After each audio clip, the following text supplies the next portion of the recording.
Hey friends, well, my wife encouraged me not to make too many of these. I said I got to do this quick, but I know how I am.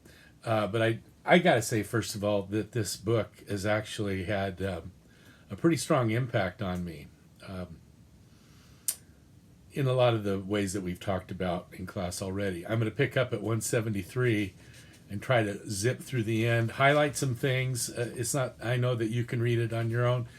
As you do these notes on this, if you have other observations, I'll look at your notes real carefully, or if you have questions to throw back at me.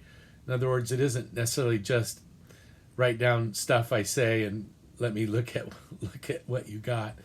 I'd be really happy to, and maybe if somebody comes up with some really good stuff, maybe we'll even create a little discussion thing. I don't do those very often, and I know you all love to do those. So, okay, well, one thing I'm going to mention to you, top of 175, very top. I'm just going to jump in at this sentence here. Civilizations degenerate, that is, the ones whom modernity assumed could not generate life, those who have been taken as the opposite of life and spirit, those ones may shed ego and the fixations of normalization in order to regenerate Earth, to generate a new people. Well, that's quite a maybe. But saying that, let me reassure you, the point here is not to return to some originist practice, I'm going to come back to that in a minute, of lopping off anatomical extremities, although revisiting his extreme practice could be interesting in this light of refusing normalization. So, maybe some of you have heard this, but I'll bet most of you don't know. But that line, or originist, you see it's a capital O. It's not from the word origin or anything like that. It's from the name Origin. Origin lived, born in 185, died in 254. He was an early Christian philosophical theologian, apologist, widely considered one of the greatest intellects in the history of Christianity. Had some issues. There is an old story that has come under some historical scrutiny, I would say at least in the last few decades, but at least traditionally, Origen was believed to have lopped off one of his anatomical extremities. And I'll let you guess which one it was. Now, there's the traditional line might be something like this. Origen, this part is true, was overdetermined by Platonic philosophy in his Christian thought, and consequently did not necessarily have a very high view of the body and thus of sexuality. So while he didn't take many passages literally, he seemed to have been somewhat affected by the words of Jesus, if your right hand offend you, or like any part of your body offend you or cause you to stumble, cut it off. For it is better, it's interesting thing about it, it's better to enter into life missing a bodily part, maimed in some way, than to have the whole body cast into hell. It's something like that. I think it's the Gospel of Matthew. So, the practice of lopping off anatomical extremities. There's a happier, more heroic rendering of Origen's situation. He inherited the position of being like basically the dean, the academic leader of a perhaps the earliest Christian, almost like a university. This is in Alexandria, northern Egypt. And he inherited this role from his teacher, Clement of Alexandria, also a great intellect, not equal to Origen. But this school was looked at askance by a lot of non-Christians, maybe some Christians too, in Alexandria, because women typically weren't allowed to do a higher education, certainly at that time. My goodness, we're talking about early 3rd century. And so they were accused, whether it was Clement or if Clement was on the scene anymore, but Origen and perhaps some of his fellow teachers were accused of allowing women students so that they could take advantage of them, prey upon them, P-R-E-Y, upon them, and, basically exercise power relations over them.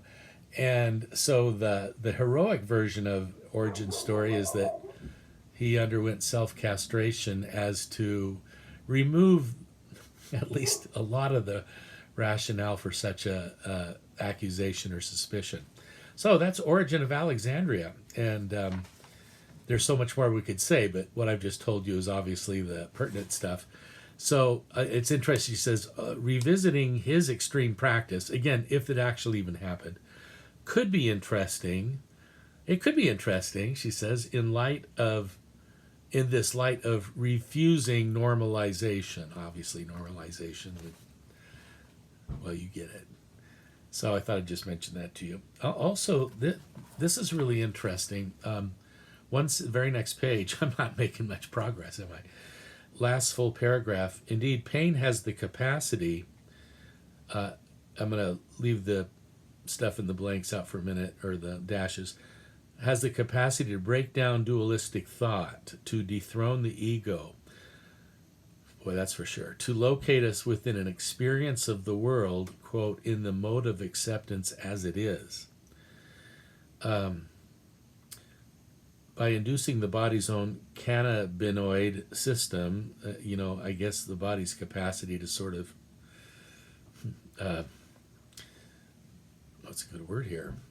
Not necessarily eat itself, but pain may dissemble what Huxley called the reducing valve of consciousness, sort of like not necessarily going unconscious, but how pain can kind of alter our consciousness for sure, opening out the terrain of the present moment, the rapturous experience of being alive that spiritual practitioners seek through multiple corporeal practices.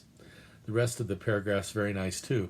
But actually, and she mentions the source that she's citing here.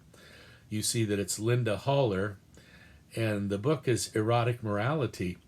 And I don't know if I still have that on my shelf, but I did. For a long time, I've been trying to divest myself of books in the last few years because of my impending retirement. So I feel like I might have given this away, this book. I should check. Anyway, the reason I mentioned is, at least when she wrote it, Linda Holler was a professor at San Diego State. I've never met her, never had occasion to do so. But yeah, it's an interesting title, Erotic Morality. Can't really tell you much about the book other than the kinds of things that Betcher quotes from it. Boy, I love the illustration on 179, middle. Living disability persistently poses unthought of, unexpected, non-inhabituated encounters, saying to a stranger, "Excuse me, would you help me retrieve my..." Just really good stuff. Wow. And then the last page of that chapter, 180, self in this cosmology that she's trying to present. Of course, a cosmology is sort of a view or a theory or a sense about the world, the universe. Self here designates, quote, an intensive, multiple, and discontinuous process. And I think this is Linda Holler here again. Cracking up, isn't that great? Cracking up. Do people still say that? Yeah, they really cracked up. That used to be a saying anyway. Cracking up, the body opens out as a play of forces, affects, and a surface of intensities in sharp contrast to modernities. Of course, we've been beaten up on modernity quite a bit. The Western scientific materialist model, and then of the ideal body, and so on. And it needs to come in for critique. I think she's probably said at some point, it's not like the period we call modernity, now that we've gone post that, post-modernity, gone post that. That was good. I should put that in some writing sometime. This is in sharp contrast to modernity's construal of the body as the material substratum of the self.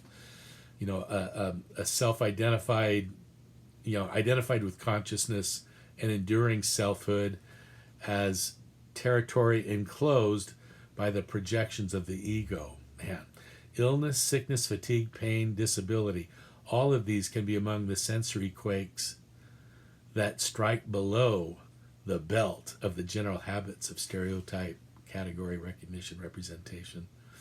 That's really good stuff. The next chapter is, a really interesting walk through Frida Kahlo. And I don't know about you, but I got busy on Google every time Betcher mentioned a painting. I wanted to go see, because I really don't know her stuff. I mean, in general I do, and of course her own image is quite popular nowadays. Sort of, let's face it, bohemian, right, and counterculture in a lot of ways. It's kind of stuff that actually, to be honest, attracts me anyway. I did find a typo. About 8 lines from the bottom of 181. Our desires have led us to Kahlo, and there it shouldn't be L-E-A-D, it should be L-E-D. Our desires would lead us, L-E-A-D, to Kahlo, but our desires have led us, L-E-D, to Kahlo. I'm a stickler about things like that. I happen to have the book that she puts as her, what's called their epigram, Eric Santner, The Psychotheology of Everyday Life. I ordered it because he's, in this book, he's interacting primarily with Franz Rosenzweig, and I think she mentioned him, and I briefly alluded to him, maybe, if she did. He's 21, 42, 45, 214. Rosenzweig was a Jewish philosopher, religious thinker, who I did not know had a disability. What else did I want to say about that, though? But that's why I ordered the book. I thought, this is a contemporary sort of psycho-theological engagement with Rosenzweig. So someday, when I'm retired, I hope to read it. I'm going to pause here, and I'm not done yet. You know that.